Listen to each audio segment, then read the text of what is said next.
YouTube Ozzico and the Goat House is back. Today we're taking a look at a long list of NFL trade candidates for the offseason. I'm going to go over landing spots, value, and then my final prediction. Not all these guys will get traded. We'll predict some to get traded, some may get cut, some may stay put. So a video we do at this time every year. We do it during the season with the trade deadline as well. So really excited about it. We have a bunch of free agency videos on the channel already, some mock drafts as well. So check all that out. We got Super Bowl videos.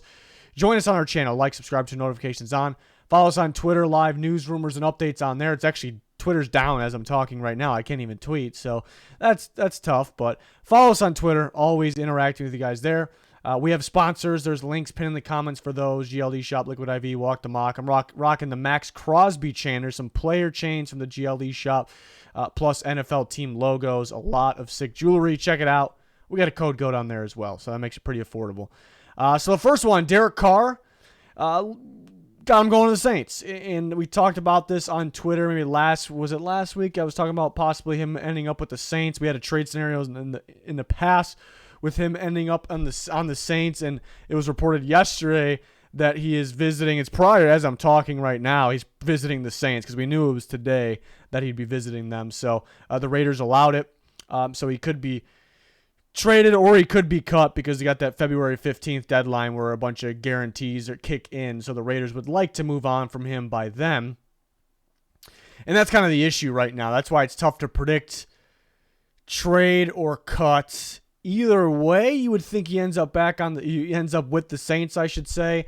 I'll predict the trade. I think if a team really wants Derek Carr, like the Saints, some people may say, why not wait until he gets cut? Because he will get cut eventually. It's a good point, but at the same time, other teams can swoop in because he becomes cheaper. Maybe he's not even cheaper, but teams can, since he's a free agent, teams can structure the contract how they would like to, so that benefits them. So other teams might swoop in, like teams that, maybe in the same division as the Saints. Teams like the Bucks and the Panthers, maybe it's possible for them if, they don't have to trade for them and they, would like to structure the contract like they want to, or maybe a team like the 49ers swoop in if that's the case, if he's a free agent. So I'm going to say he gets traded to the Saints. Obviously, the Saints are probably the obvious choice at this point since that's the only team he is visiting or scheduled to visit with.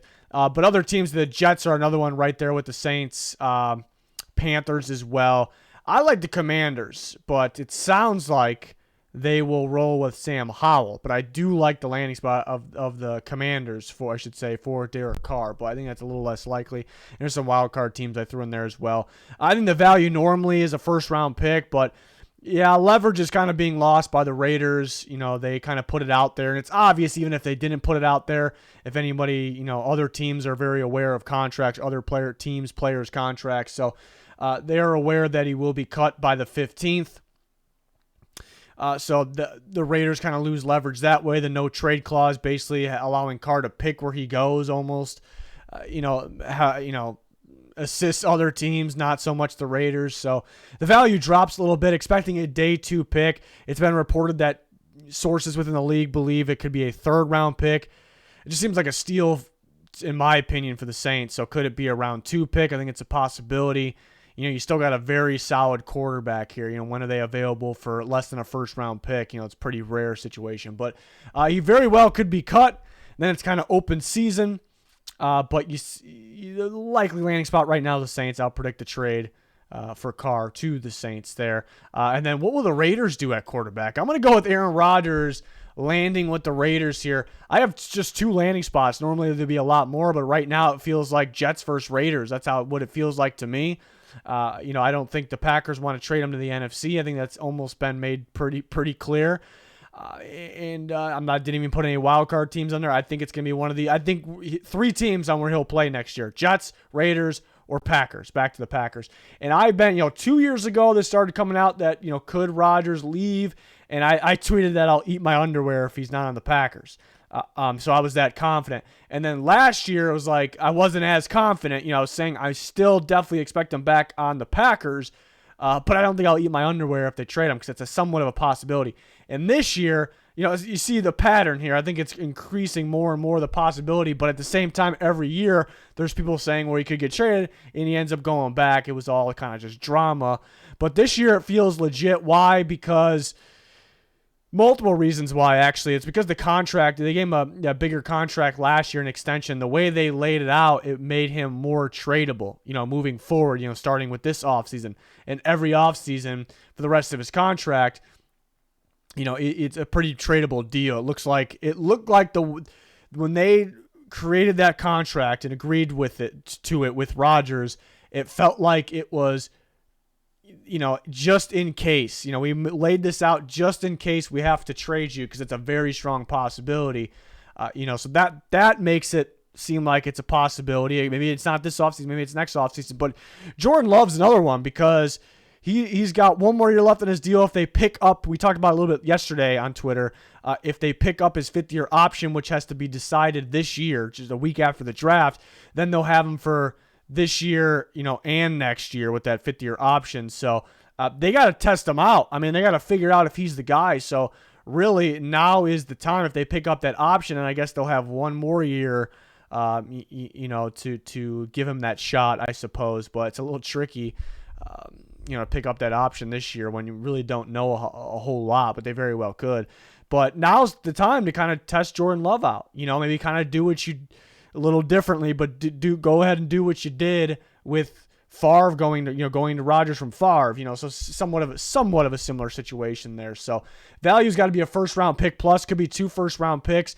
Teams could be a little worried though, because could he threaten to retire? Could he just retire after 1 year? So you're trading for him for 1 year is a possibility. He has some pretty damn large cap hits in the future years. This year will be pretty affordable for teams with the way the Packers structured it.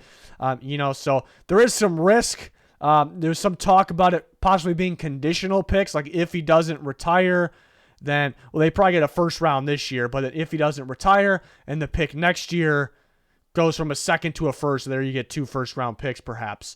Or maybe it's a first round pick and a second round pick and a bunch more, other things there. That could be the case there. I'm going to predict the Raiders though. It's Raiders or Jets. We kind of know. We haven't heard the Raiders are going to make a move from Rodgers. We just know that they're going to need a quarterback. Tom Brady retired. They're getting rid of Derek Carr. They have Devontae Adams. Adams is lobbying for him. Did I say the Raiders are going to need a quarterback? I think I said that. It's pretty obvious. So we're assuming things there. We're making an educated guess. It's a pretty good guess. But the Jets, they pretty much came out and said that they'd be, interested in that. It's kind of came out like that, that they'd be interested in trading for making an offer at least.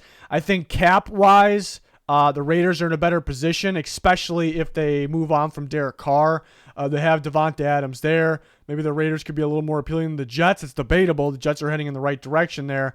I'm gonna go Raiders. I'm gonna say Raiders trade for Aaron Rodgers. It finally happens. He very well could be back with the Packers. He could be playing in New York for the Jets. So it is kind of a tough call looking at all those 3 spots. I could have very easily put lands with the Jets or back with the Packers. But in the last 2 years, I did say he'd be back with the Packers. I was right on those. A lot of you out there were as well. Some people thought they would get traded, but this year I'm actually going to go with the trade here. So interesting situation. We'll see what happens on his darkness retreat and what he decides. Even though it's a little weird because not because the darkness retreat, that's a little weird too, but that's besides the point. But because I think it's really what the Packers should be deciding. They should decide. They should trade him and they should test out Jordan Love. That's what they should decide. The question with the Raiders, trading some extreme value for Aaron Rodgers is, look at the Packers. They continuously came up short when they had Aaron Rodgers, when they had Devontae Adams, when they had a pretty good coaching staff, I think better than what McDaniels has shown.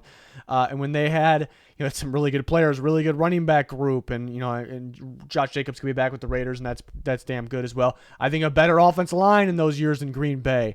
I think a better defense as well. The Raiders struggle on defense, and of course they can add in other spots, but so why is it now that it's going to work out? I mean, they're going to be a really good team. They have been a really good team in Green Bay, but are they really going to win it all now when they couldn't before?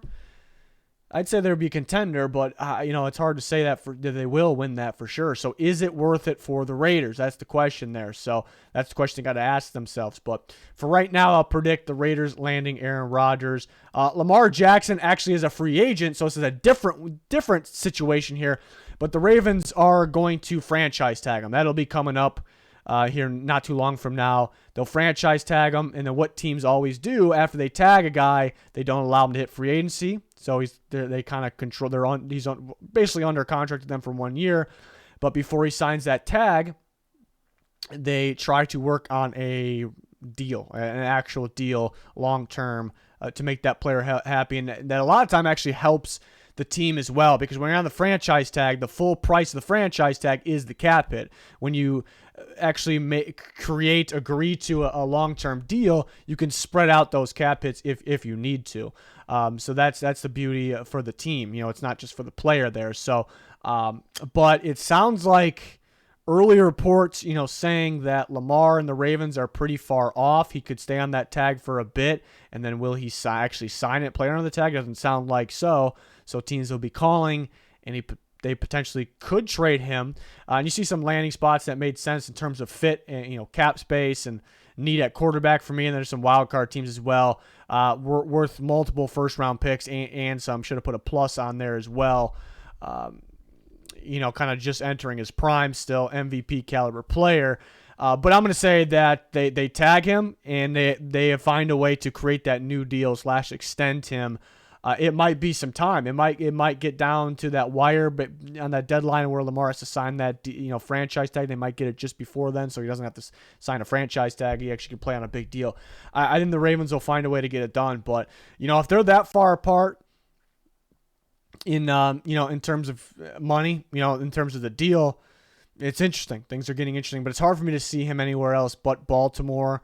Right now they're working on getting an offense coordinator in there, and maybe try to appeal a little bit to a little bit more. I don't think they need to appeal it actually anymore. I think Lamar wants to be there. They just have to dish out the appropriate amount of money. But then again, you could side with the Ravens a little bit because the last 2 years he's been injured a little bit, and they haven't really got the job done in the playoffs when they had a couple opportunities there. So, but it's hard to find a replacement, let alone a better one, so you can understand maybe right now why they're a little far apart, but it is very early. I'll predict the tag and extension with the Baltimore Ravens. Ryan Tannehill is another quarterback that could be dealt. The Titans could be just looking to get better, perhaps. Move on from Tannehill, free that space, because they're in a little bit of a hole, but they won't be once they cut some players. We've been talking about it already this offseason, early offseason here, but it's a very solid team if healthy. Injuries was the problem at the end of last year. So if they think maybe we can get better at quarterback, then we're going to be a legit team. Like we can win. Maybe they're thinking they can win the Super Bowl. So move on from Tannehill, go find that quarterback. You're pretty much going to have to move on from Tannehill if you want to go find the other quarterback, though. So if that's their thinking, then they'll look to deal him.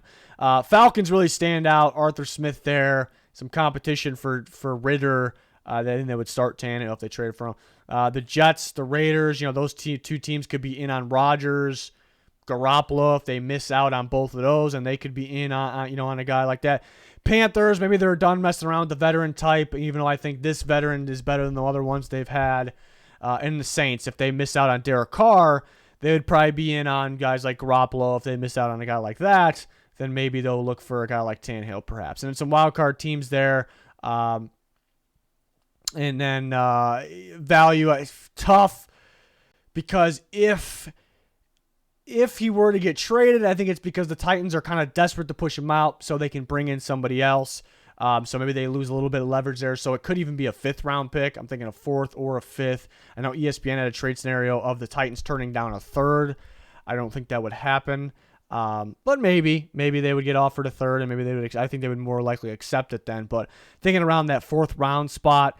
And then prediction, I'm going to say no trade. I think the Titans run it back with Ryan Tannehill. It's just too much of a process. Like, too much needs to happen. You need to find, you almost need to go fast, too. You got to find a home for Tannehill so we can bring in this other quarterback that we're looking for. But is that other quarterback going to be gone by the time they move from Tannehill? The team that would be interested in Tannehill are teams that would be missing on the other quarterback. So it just doesn't match up, time-wise. So And I still think they like Tannehill over there in Tennessee. So I'm going to say no deal, no trade. Tannehill is with the Tennessee Titans next year.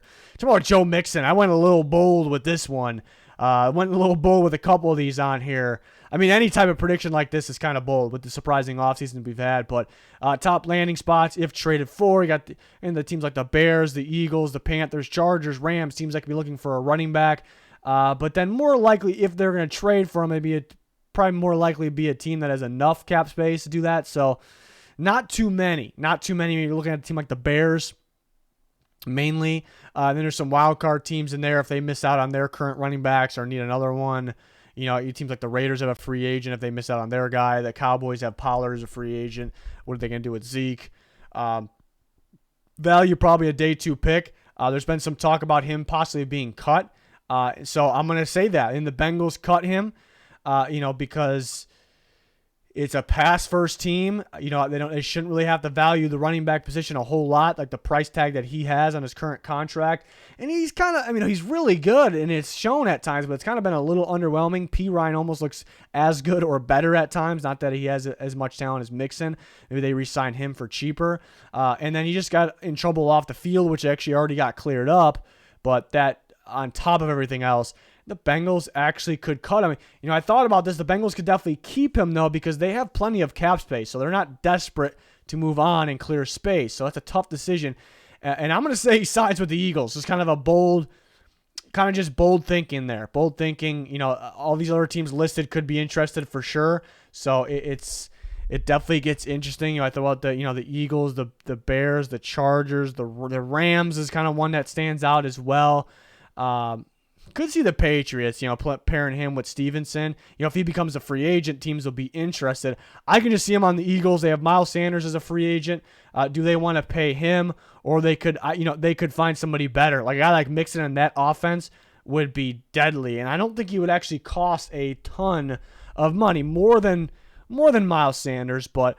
Eagles trying to build, something special here. They're trying to win a Super Bowl here in a few days, and they're going to try to continue to do that, right? And put themselves in better position. So I like the fit. I really like the fit there. So Bengals move off from him, which maybe that's bold enough because it's a really good player. So it's bold predicting that. But then I'm going with him landing on the Eagles. So we'll see if that happens. There should be pretty interesting offseason with a guy like Joe Mixon here. Next, Brandin Cooks. This is one I was kind of back and forth on with my prediction, kind of bouncing around a bit. So you see some landing spots. Seems like could use a receiver, a speedy receiver specifically. It sounded like he wanted to be dealt from the Texans. It sounds like you just kind of get the feeling it's going to be the case. At the deadline, he wanted to be dealt as well, and they were actually pretty close to dealing him to the Dallas Cowboys, actually. But the Texans wanted a second-round pick. And his contract was a little tricky at the time for a team like the Cowboys. And he still is a little pricey. But I think teams in need of a receiver wouldn't really mind there. So I think the value drops a little bit. I think the Texans would be willing to move on from him for less maybe than that second-round pick that they were looking for before. There could be a fourth, but I'm thinking a third-round pick. And I originally really liked the Giants for Brandin Cooks because they need a receiver, and adding a speed threat like this in that Dayball offense could be big time. And they have a lot of cap space in the free agency class and the draft class. They're not as strong as we're used to it being. So trading for a guy when you have plenty of cap space and you need a receiver kind of made a lot of sense to me for the Giants. So the Giants are a strong option. They do have to worry about paying Daniel Jones, Saquon Barkley, some other guys, some other pieces as well, though. And then I was really going Ravens. I actually had the graphics guy plug in. I told him Ravens. Put the Ravens logo in there. I'm going to go Ravens because I think they're going to take that offense really a little more serious, more seriously here. And it was specifically the passing game, even more specifically the receiver position, because they haven't really valued a whole lot. And it sounds like they're pretty high in Eric Bieniemy for offensive coordinator. We'll see if they add him or not. I think that's I think it's very possible it can happen. And he's going to value receivers way more than what the Ravens been valuing, and specifically some speedy receivers. So, and they have some cap space. Of course, they have to spend on Lamar Jackson and some other pieces, but that made a lot of sense. So I really like the Giants. I like the other teams list as well, but then I really like the Ravens, and I was going to go with the Ravens here. But just thinking, the Cowboys and the Texans were very close to making a deal at the deadline, not that long ago, halfway through the season. And we hear about Jerry Jones' comments this offseason, like, something about regret. Did somebody asked him, did you regret trading Amari Cooper? And it didn't make a whole lot of sense what he said, but he said no. But he basically said we'd like a little better play from the receiver position. So I don't know if that makes a whole lot of sense. But basically, they're still going to be after a receiver. And they signed T.Y. Hilton, and he helped them a little bit, but you can find better. And this is kind of a similar style receiver, but a lot better, a lot, I think fresher as well. So I just don't want to overthink things. Like the Cowboys, we know they like Brandin Cooks. It almost felt like they were willing to offer that second-round pick, what the Texans wanted.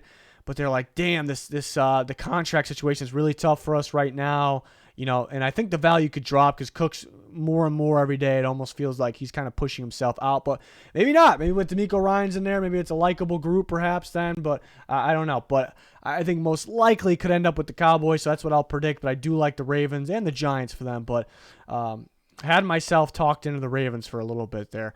Another receiver, Mike Evans. The Buccaneers, are they going to go and rebuild with Tom Brady out of there? This is a somewhat of a strong possibility. They're in a big time hole when it comes to the cap, and they can clear their way out of it. But do you clear your way out of it and then spend a bunch more money to make yourself a contender now and then put yourself in a huge hole in the future, or do you just get your way out of that, make some minor moves, kind of go and rebuild, add some more picks? That honestly makes more sense to me. That actually makes more sense to me, but it's just unknown what the Bucs will actually do. I don't think they would ever trade a guy like Chris Godwin. Mike Evans getting up there in age. By the time they turn things around again, if they decide to go and rebuild, where's Mike Evans going to be at in his career? So it could make some sense to trade him. And you see some landing spots that I really like. I actually really like the Patriots. If Mike Evans were to get traded, I'd probably say the Patriots. The Giants though. The Giants are pretty good as well. Patriots, Giants. I'd probably go Patriots. And there's some wild card teams there. Bucks maybe would prefer to move them to the AFC more likely, perhaps. If they're going to rebuild, do they care? Value's got to be a first-round pick. I think one first-round pick. I think that gets it done. Maybe it's a mid to later first-round pick. I'm gonna say no trade though. The Bucks could be a little stubborn and they could insist on trying to win now. Mike Evans is such a big piece to just the organization of the Tampa Bay Buccaneers. And if they trade him, they only clear like over $2 million. If they make it a post-June 1st trade, they can trade him before June 1st, but they wouldn't get those extra savings, which would be a lot more than $2 million until June 1st, which for them doing this, the benefit would be, to get a draft pick, but to help them get out of that cap space hole without making any costly future decisions there. So it would be a little contradicting in my opinion. So I don't know if even though I like, going in rebuild mode at the same time, financially, does it make a whole lot of sense? I guess if you get a pretty good premium pick, then perhaps, but I'm going to say no trade, but this could be one of those surprise ones of elite receiver, kind of like we saw last year with some of those guys, Devontae Adams, Tyreek Hill, A.J. Brown, guys like that, so this could be one of those surprise ones. An interesting one. Bucks are interesting. What do they decide to do? Now that Tom Brady's out, does Tom Brady decide to come back? I don't think so, but we'll see. DeAndre Hopkins is a big name. We've been talking about him for a little bit. Sounds like he wants to be traded. He wants out there. I don't know. It didn't really feel like him and Kyler got along all that well. It wasn't anything super bad or super negative. That's just kind of the feeling I got. And, because if he gets traded, I'm really going to believe that too, because what would be the point? You want your offense, you want to succeed. The Cardinals want to succeed. I don't know if they're trying to go all the way back to stage one of the rebuild. They want Kyler Murray, who they just dished out a bunch of money to succeed. They want him to get back on track. He didn't play that well last year and he got hurt. Taking a star receiver like DeAndre Hopkins away. And we saw the offense with the last 2 years at times with and without DeAndre Hopkins. Major difference. So why would they want to trade Hopkins? So I almost actually went back to the Cardinals for that reason. It doesn't make a whole lot of sense, but it almost sounded like, he wanted to be dealt, or they're destined for kind of a divorce, like a split here. There's quite a few teams, and we actually made a whole video for DeAndre Hopkins. about the landing spot. So some similar landing spots there. And I was talking about the Patriots for a bit. I was kind of stuck on the Patriots, and I like the Giants as well because they have cap space. They need a receiver pretty badly. Joe Shane coming from Buffalo Bills. They made a splash trade for a receiver that in the past. It was Stephon Diggs, and that worked out big time for them. So other teams like that, Cowboys, Browns, and Ravens, multiple day 2 picks could be like a second, a third, or maybe it could be a second, a fourth. So maybe it's one day 2 and a day 3, or maybe another day 3 on top of it. I'm actually going to go with the Browns, though. I mean, you have Deshaun Watson there, that, former teammates there were a big-time connection, so appealing for DeAndre Hopkins. The Browns definitely could use another receiver. Pairing him with Amari Cooper could be big time there. But could they be in the market for more of a slot guy? It's a possibility as well. But they need better receivers, and, can you find a better way to get Deshaun Watson going than getting his former big-time elite receiver here in DeAndre Hopkins and creating a hell of a duo? The Browns are a little bit in the hole cap space-wise right now. I can almost guarantee, I'm not going to guarantee it, but I pretty much can guarantee it, that they're going to restructure Deshaun Watson's deal, and they're going to clear, it's going to cause cap charges in the future, but they're going to clear a lot of cap space with that. So they'll be able to afford a guy like DeAndre Hopkins. And his contract's fairly reasonable, for sure. It would look pretty decent for the new team. So I'm going to go with the Browns here. I'm going to go with the Browns, adding that piece for Deshaun Watson. I did like the Patriots for a bit. Could see some of those other teams there, but feeling the Cleveland Browns for DeAndre Hopkins. Corey Davis. I've been talking about Corey Davis for some time. Like, could he be a trade or cut candidate? Nobody else really talking about it. A pretty solid receiver. Yeah, maybe the Jets just want to keep him because then they have that trio. But maybe a little underwhelming. I think it's more so because of the quarterback play there, and it just felt like they were using Wilson. They're definitely using Wilson more, but Elijah Moore as well, who actually he asked for a trade at one point, but just made it clear they're not going to trade him. Corey Davis, 1 more year left in his deal. The Jets are around even with the cap space. They want to get out of it, and it's a pretty easy way moving on from Corey Davis, clear like $10.5 million. And he's gonna be a free agent after this year anyways. So go draft a cheaper receiver. Get a draft pick in return, get a cheaper receiver. They've been doing a really good job drafting. All those reasons, it makes sense. I think a lot of teams would be interested in a guy like Corey Davis because he's a guy that can play in the slot or outside, but he's kind of that today's style bigger slot receiver that can get open. That's pretty tough after the catch. It could be, good hands. Could he go back to the Titans? The Titans wanted him back, but he just cost way too much. They weren't going to value receiver that much, but he's got 1 more year left in his deal at a fairly reasonable price. The Titans might be like, hey, let's go get our guy back. Let's pair him with Burks. That's definitely a possibility. I'm not really counting on it, but it's a possibility. And I see him fitting with some of those other teams there. And there's a lot of wild cards. I think a lot of teams could be interested in him because he can do multiple different things. He's kind of a cheaper contract, expiring deal. 4th round pick could be the value. I'm going to go Falcons. This is kind of a last second thinking here. A recent, I started thinking this recently. Falcons definitely need another receiver. They have Kyle Pitts, who can play, inline tight end, or you put him on the outside. And then you have Drake London, who's kind of an outside receiver. Having a guy that can play the slot and can move around a bit, because you could put Pitts in the slot if you want to as well.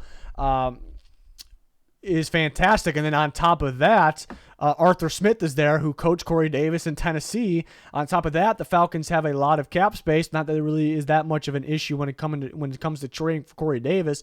So, and then and on top of that, they definitely need a receiver, but the free agency class isn't super great, and the draft class is just all right, compared to normal. So, appealing guy here, and a guy like Corey Davis. So I'm gonna say the Falcons. Go out and get a guy like Corey Davis. Maybe a little bit of another bold take here. Got to make these bold predictions within this video here. Next, Keenan. I went really bold with this one. It's been rumored very recently they could cut him. And at first glance, I'm making sure nothing happened with these Cardinals plan to hire a head coach after the Super Bowl. Okay. But it was recently reported that Keenan Allen actually could be a cut, and it was very surprising at first. It's hard to see the Chargers moving on from Keenan Allen. So still so good, really good with Justin Herbert. But at the same time, he does have some injuries here and there. The Chargers are in a big-time hole when it comes to cap space. They don't have a ton of ways to clear the cap space.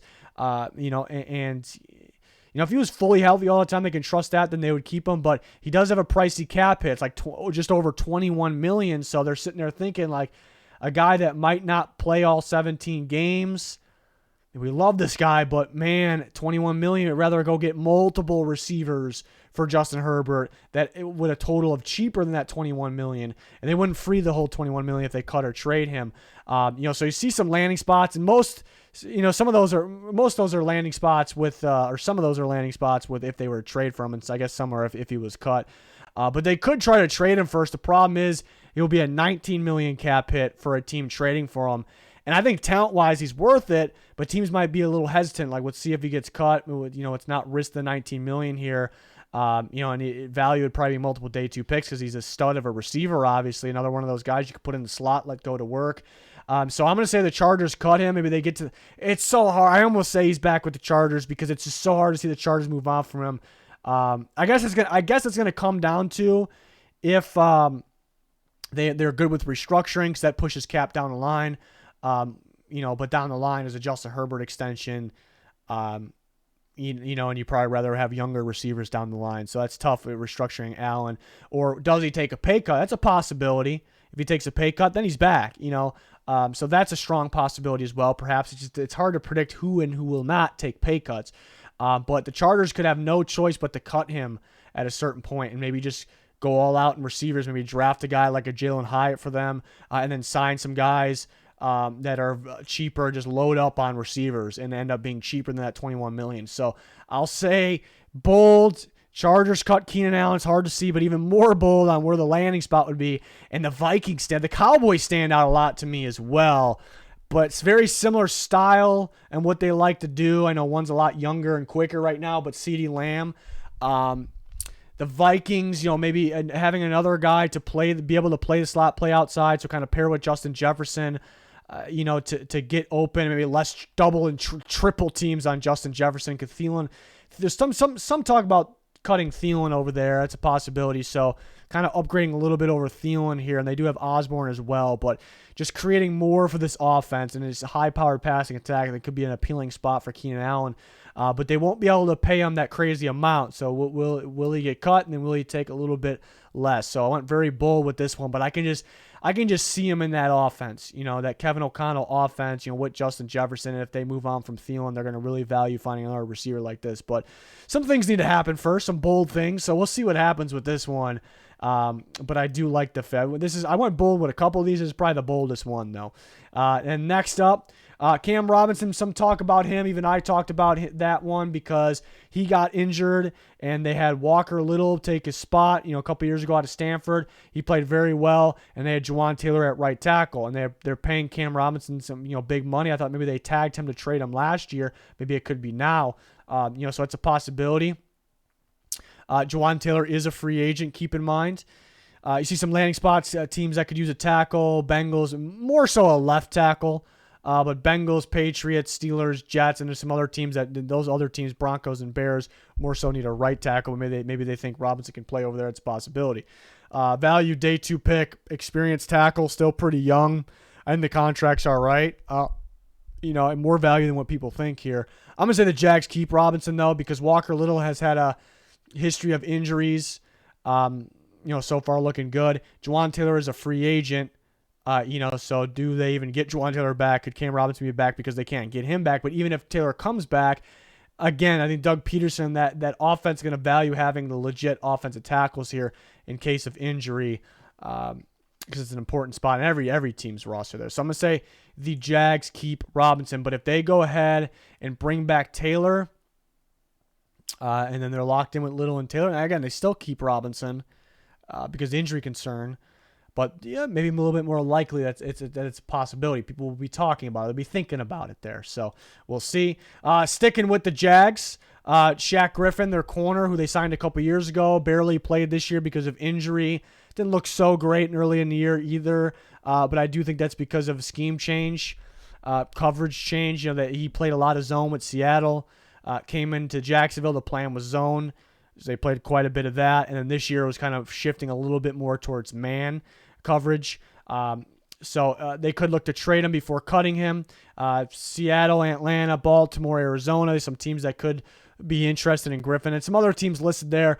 Some of those other wildcard teams maybe need a corner as much or more than the teams listed in top landing spots. But maybe they're more of like the Giants, Raiders, Steelers. I think the Vikings probably will be as well. They're more of man coverage teams, so maybe they won't be that interested. Value probably around a 5th round pick, even though he's more talented than that. I think in the right scheme. But I'm gonna say they end up cutting him because he's a little expensive for other teams, and they can say I'm pretty confident with this one. They're gonna cut him, and I think I'm not saying I'm confident with this part, but I'd say he can end up back in Seattle. The Seahawks liked him quite a bit. But they moved on from him. They didn't want to pay him that big price. So we'll just go draft some. They drafted pretty well. But get him back and pair him with Tariq Woolen. They do have young corners like Michael Jackson and Kobe Bryant, and they could like him. Maybe they don't add a corner because they like those guys so much. But I think you get better here, and you get a familiar face, a guy that's kind of experienced with some of this defense, some of the players in that defense. They switched it up a little bit, but they are still running zone over there primarily. So I can definitely see that. But I'm definitely seeing him getting cut by the Jags. I'd be surprised if he wasn't actually. So that's a guy to look out for that could become a free agent. Another corner, Jalen Ramsey, getting talked about a bit. There's some rumors about that. Arguably the best corner in football. So some landing spots there. It's a little tricky as well because, I think people say Ramsey's so good at locking down. He's good at locking down receivers, but he mainly is a zone corner. I mean, the Rams run so much zone, so still kind of trying to keep an eye on mainly zone teams or teams that at least mix it up because he can play man. But value's going to be a 1st round pick. Some people will disagree with that. It could even be more than a 1st round pick. I'm going to say no trade. Doesn't make a whole lot of sense to the Rams. They're still trying to win right now. They don't clear a whole lot of money if they trade him. I don't know if there'll be an agreement on compensation either. The Rams might demand more than just a 1st round pick. I don't know if a team will trade that, maybe, but probably not. So it just doesn't make sense to me to predict a trade will happen with Jalen Ramsey. And I got one more. It's a corner. It's STEPHON Gilmore with the Colts. 1 more year left on his deal. He's getting up there in age, but he's playing very, very well still. 1 more year left on his deal. It's pretty affordable, actually. So I think a lot of corner-needy teams would be interested because they need a corner because it's pretty affordable. You got a former Defensive Player of the Year available possibly here. The Colts, I haven't really heard much about this coming out. It's kind of just me saying it, but the Colts should be going in some sort of rebuild, whether it's stage 1 or rebuild or not. They should be somewhere in there. Gilmore with 1 more year left in his deal at his age, where is he going to help them? Is he really going to help them? Get something for him now because he's more valuable now than, trade deadline or wherever it is, or more value before free agency, really. So a lot of teams that could be interested here. A lot of teams mainly looking for a man coverage team, but a team that switches it up because usually when you get a little older, it's harder to run man coverage because a lot of it's just chasing guys around. The older guys aren't as good anymore chasing guys around, but he still plays man coverage at a very, very high level. Doesn't really look like he's not as good as the Defensive Player of the Year, but it doesn't really feel like he's anywhere near rapidly declining, anything like that. Value's tricky. Day 2 pick. Will it be a 2nd or a 3rd? It's got to be in day. It's maybe early 3rd, late 2nd would make some sense. Early 3rd and another pick. Day 3 pick, perhaps. I was kind of back and forth with predicting this one. I actually had the Raiders already landing Aaron Rodgers, so maybe bold of me having them land Rodgers and Gilmore. Gilmore would be pretty affordable, but that's still a lot of cap space to dish out between the 2 star players, or they were star players at least. But they will free space with Carr, don't forget, and they already have some cap space. But I'm gonna go with the Raiders. But there's quite a few teams, and I really like the Cowboys. I really like the Steelers. I really like the Ravens. Those teams listed up there. But the first 3 teams listed, I was strongly considered all 3. The Giants need 1 more corner to pair to Dory Jackson. They run as much man coverage as anybody out there. Here's a man coverage corner, a guy that's done it very well for a long time. Giants have cap space. It would make some sense. So I really considered the Giants here. The Vikings I considered as well because they need a cornerback. They need cornerbacks badly. You want to get even more specific, they just hired Brian Flores, and he's going to value the cornerback position very highly, the biggest need of the Vikings, and he likes to run man coverage, so they need a man coverage corner. So the Vikings make a ton of sense here. So almost with the Giants or the Vikings here, but the Raiders need a corner very badly. They're trying to run man coverage. They ran a lot of man coverage last year. Their corners were on the weaker side there. But Patrick Graham's defense, Gilmore should be able to thrive in defense like that. You also have some connections, which kind of, The Giants, the Raiders, the Vikings, all the teams I was really deciding between, the other teams, they all have something in common. They need a corner. They like to run a lot of man coverage. They can make it work. The Raiders have that extra thing here that is not in common with the other teams. They kind of have a little bit of a connection with some Patriots guys. McDaniels is more of an offensive guy. He is an offensive guy, obviously, but he's familiar with Stephon Gilmore, and they have Ziegler there in the front office. So there might be some interest there with a guy like Stephon Gilmore. I guess why you could debate against that is because the Patriot way has never been to really value the cornerback position with tons of money, or I guess maybe big time trade value. So maybe that would be the reason why he won't go to the Raiders. But again, very affordable. 1 year left on his deal. They can turn it into a compensatory pick if they don't want to sign him back after the next year. It wouldn't take like a first round pick, anything like that. So I thought the Raiders made some sense. I have the Raiders dealing for two big time guys here, but strongly consider the Giants and the Vikings here. Look out for those teams when it comes to Stephon Gilmore or some of the other teams. But this is something that hasn't really been rumored that much. I think it should start to pick up. It just makes sense, for other teams, but for the Colts, like, what are you going to do with Gilmore? 1 more year left. Where's that going to get you on where you're at, where that organization is at right now? And there's other guys. There's going to be some surprises. There was surprises last year that none of us expected. There's going to be other guys that pop up in trade talks. There's other guys that we probably can talk about right now. If I didn't, it's either because I think there's no way they're going to be traded, or it'll either be cut or kept. I think it's pretty obvious. Some running backs kind of that find themselves in that category, I suppose. Yeah, it's going to be another very, very interesting offseason, and we'll have you covered every step of the way. We already got content on the channel, on our Twitter. Plenty more to come. Curious to see your guys' thoughts in the comments there. So please like, subscribe, turn notifications on, join us for all those videos. We got plenty of up on the channel. Follow us on Twitter, link pin in the comments for that. Anything else you're looking for, that's going to do it. Thanks for watching. Goodbye.